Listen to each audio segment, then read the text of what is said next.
अगर आप बनाना चाहते हैं रिवायती खानों से कुछ हटकर डिफरेंट मज़ेदार और कम मिर्च मसालों वाला, तो एक दफ़ा मेरी आज की रेसिपी को ज़रूर ट्राई करें। बिस्मिल्लाहिर्रहमानिर्रहीम, अस्सलाम वालेकुम। वेलकम करती हूँ आपको कुक विद रानिया में। तो आज मैं आप लोग के साथ शेयर करने लगी हूँ अफ़गानी कीमा की रेसिपी। आप इस कीमे को बीफ और मटन के साथ भी बना सकते हैं, लेकिन आज मैं इस कीमे को चिकन के साथ बनाऊंगी। तो चलिए रेसिपी स्टार्ट कर लेते हैं और देखते हैं हमारा अफ़गानी कीमा कैसे बनेगा। सबसे पहले एक पैन में थोड़ा सा ऑयल ऐड करेंगे और उसमें एक बड़े साइज़ का रफ कटा हुआ प्याज शामिल कर देंगे।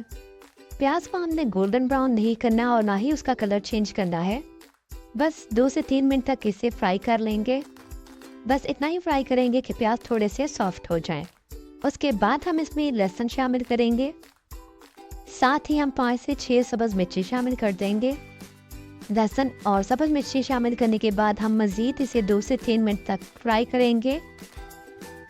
2 से 3 मिनट फ्राई करने के बाद हम इन सारी चीज़ों को ऑयल में से निकाल लेंगे और इन्हें 2 से 3 मिनट के लिए रख देंगे जब तक ये ठंडे ना हो जाएं।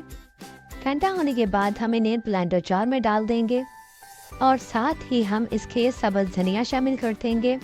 धनिया शामिल करके हम इसमें थोड़ा सा पानी शामिल करेंगे और इनका एक स्मूथ सा बैटर रेडी करके साइड पर रख लेंगे। अब उसी बच जाने वाले ऑयल में हम चिकन कीमा शामिल करेंगे। मैंने 400 ग्राम के करीब चिकन कीमा ऐड किया है। आप यहाँ पर मटन या बीफ का कीमा भी इस्तेमाल कर सकते हैं, लेकिन उसके लिए आप अलग से कीमे को उबाल लेंगे और उसके बाद ऑयल में फ्राई करेंगे। क्योंकि ये हमारा चिकन का कीमा है और चिकन के कीमे को ज़्यादा टाइम नहीं लगता पकने में, इसलिए हम इसे ज़्यादा देर तक नहीं पकाएंगे। कलर चेंज होने के बाद सिर्फ 2 से 3 मिनट तक हम इसे फ्राई करेंगे और उसके बाद जो हमने सारी चीज़ों का पेस्ट बना कर रखा था वो पेस्ट इसमें ऐड कर देंगे। पेस्ट ऐड करने के बाद हम 3 से 4 मिनट तक इसे तेज़ आंच पर पका लेंगे। पेस्ट ऐड करने के साथ साथ मैं आपको कहना चाहूँगी कि अगर आपको मेरी वीडियोस अच्छी लगती हैं तो लाइक शेयर कर दिया करें, और अगर आप मेरे चैनल पर नए हैं तो मेरे चैनल को भी सब्सक्राइब कर दें ताकि मेरी नई आने वाली वीडियोस आप लोग को मिलती रहें। 3 से 4 मिनट पकाने के बाद अब हम इसमें शामिल करेंगे 1 कप दही। दही को मैंने अच्छी तरह से फेंट लिया था ताकि इसमें कोई भी लम्स ना बने, क्योंकि हमें इसके लिए बिल्कुल स्मूथ टेक्सचर चाहिए। दही डालने के बाद कम से कम 1 मिनट तक पकाएंगे। उसके बाद हम इसमें कुछ मसाले शामिल करेंगे। नमक 1 चम्मच शामिल करेंगे। काली मिर्च का पाउडर भी 1 चम्मच शामिल करेंगे। सफ़ेद मिर्च 1 चम्मच शामिल करेंगे। कुटा हुआ सफ़ेद ज़ीरा 1 चम्मच शामिल करेंगे। बस यही 3 से 4 मसाले हम इसमें शामिल करेंगे। इसके अलावा हम इसमें कोई भी मसाला शामिल नहीं करेंगे। मसाले शामिल करने के बाद हम इन्हें 2 से 3 मिनट तक भून लेंगे जब तक हमारा ऑयल सेपरेट ना हो जाए। चलें जी, अब यहाँ पर हमारा ऑयल अच्छी तरह से सेपरेट हो चुका है। अभी इसको फाइनल टच देना बाकी है। फाइनल टच के लिए हम इसमें 3 से 4 चम्मच क्रीम के ऐड करेंगे।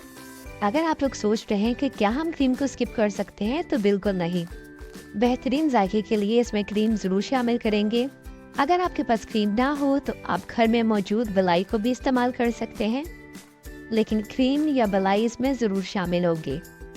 1 से 2 मिनट पकाने के बाद हम इसमें सब्ज़ धनिया शामिल कर देंगे और साथ ही कुछ हरी मिर्ची भी शामिल कर दें। बस 1 मिनट तक हम इसे मज़ीद पकाएंगे और हमारा मज़ेदार सा अफ़गानी कीमा तैयार हो जाएगा। रेसिपी को आपने एक दफ़ा ज़रूर ट्राई करना है। रेसिपी इंतहाई लजीज है। इंशाल्लाह जो भी खाएगा आपकी तारीफ़ ज़रूर करेगा। अब बारी आती है सर्विंग की, तो मैं इसे प्याज और लेमन स्लाइस के साथ सर्व करूंगी। आप इसे एंजॉय कर सकते हैं रोकड़ी नान के साथ, या फिर आप इसे पराठे के साथ भी खाएंगे तो ये बहुत लजीज लगेगा। ये रेसिपी आप अपने घर पर बनाएं और मुझे अपना फीडबैक दें कि आपको मेरी रेसिपीज कैसी लग रही हैं। रेसिपी अच्छी लगी हो तो लाइक कर दें और कुक विद रानिया को सब्सक्राइब कर दें और अपनी फैमिली और फ्रेंड्स के साथ भी शेयर कर दें। आज के लिए बस इतना ही। मिलती हूँ किसी न्यू वीडियो में किसी न्यू रेसिपी के साथ। अल्लाह हाफिज़।